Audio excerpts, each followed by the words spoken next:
Hi, I'm Reggie Alexander with Polished Pleasures Jewelry. In this video, I'm going to talk to you about ring closures. The difference between good chainmail and bad chainmail is the ring closures.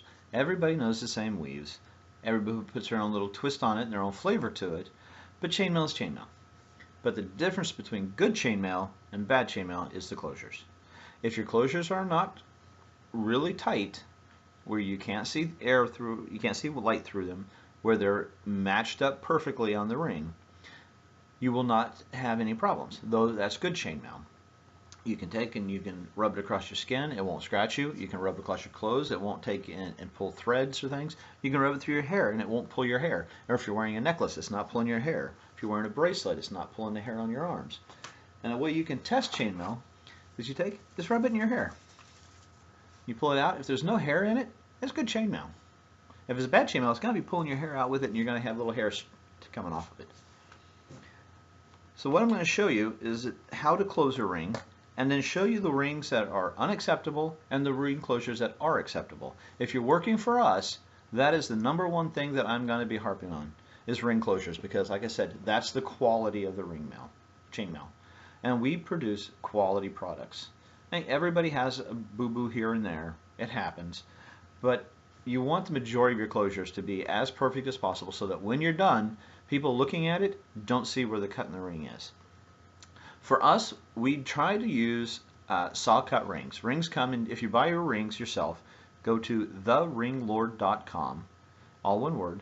They have, in my opinion, the best quality, the best consistency of rings. So you have consistency of color and quality of product. There are other sources out there, and I'm not disregarding them or disrespecting them. It's just who I use, and I've been doing this for 10 years now at the point of making this video, and I've tried a bunch of different rings, and those are the ones that we use. The rings will come like this. That would be a common ring. See, they have a little cut in them. If you have saw cut, that cut is straight up and down, and when you make your closure, you have a good clean closure. If you get what's called machine cut, they're a little bit cheaper, but they have a little divot in the top and the bottom along each cut, because as they're going through the machine to make a ring, they take a wire and they spin it on a spindle, which is a rod, and then they cut that coil. It looks like a spring coil. They'll cut that coil, and that makes all the individual rings. In a saw cut, they've got a saw blade that this coil runs straight down, and the saw just cuts it right through it. Now, if you have machine cut, they have these two big blades that kind of go like this and just pinch the ring off. So you get a little divot in the top and the bottom where the two blades pinch it off. So even if you have a good closure, you can still tell where the closure is. It's got a little divot in the top and the bottom. There's nothing wrong with that if that's what you prefer doing. But for us, we try and use a saw cut so you get a good, clean closure. And the objective of this, like I said, is to tell that there is no holes, no bit of off that's going to get you at all. Now, to close a ring, you have two pliers. They're bent nose pliers. They're just like these. And we use, as I mentioned in our introductory video, we use tool dip. You can get tool dip in any hardware store. It comes in a tube that's about so tall, about so big around, and it's often found in the paint department. Most people use it in the construction industry to re-insulate the handles here on their tools. We use it on the tips. You can see the black part here. That's the part that is in contact with the rings. If you use bare pliers with no tool dip on them, you have the potential to scratch or scar the ring. With tool dip on your pliers, you're much less likely to do that. As you work with it though, it will get chewed up, and what you'll have to do is just take your fingernail, peel off that black part so that it is clean back to bare pliers.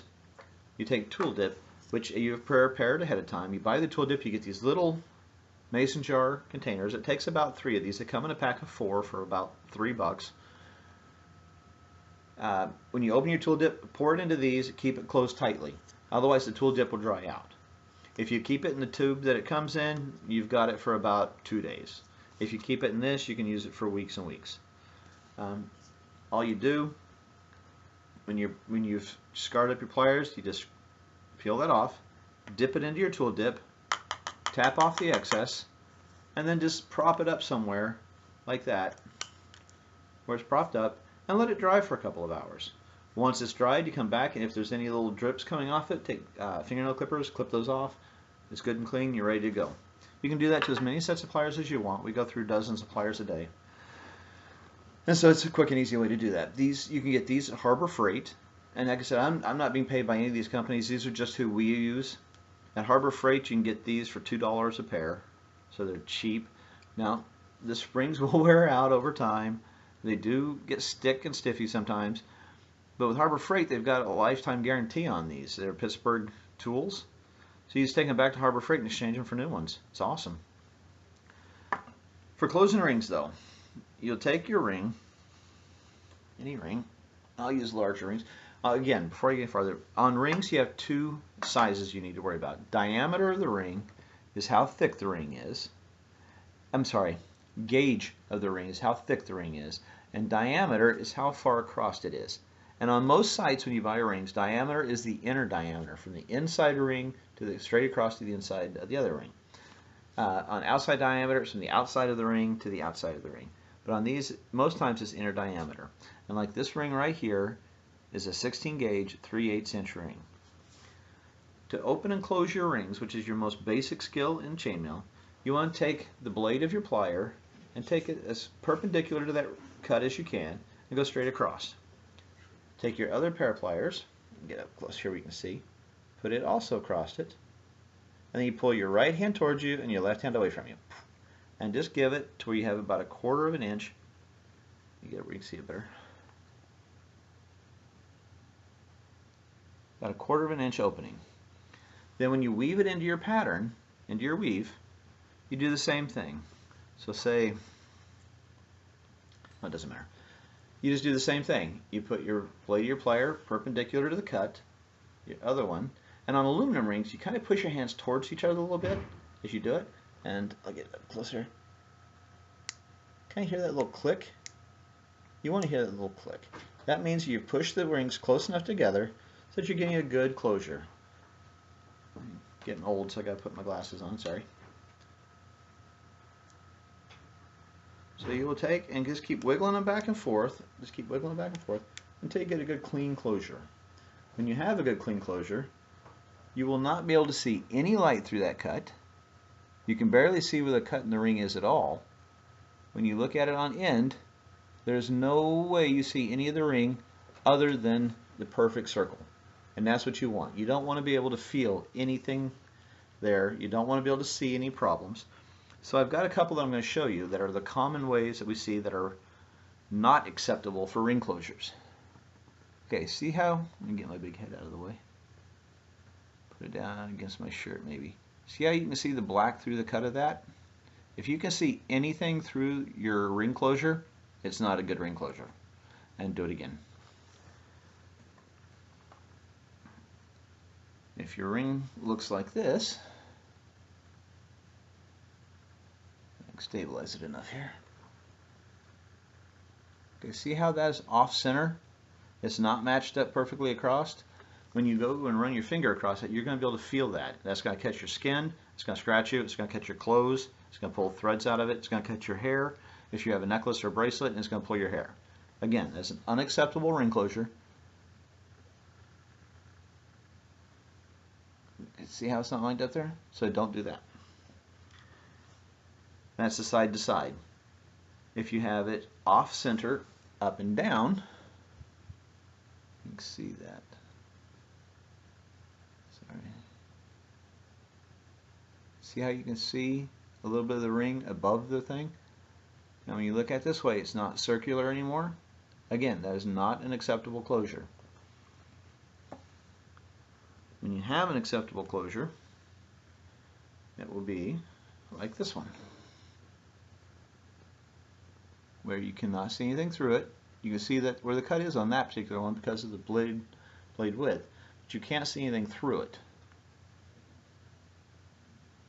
If you look at it on end, you can't see anything except a nice perfect circular ring. And that's what you want, because you want to be able to have all of your closures good and tight, because you don't want it to catch skin, you don't want it to catch clothes, you don't want it to catch hair. the difference between good chainmail and bad chainmail. The way you can test it is to take your finished piece and rub it through your hair.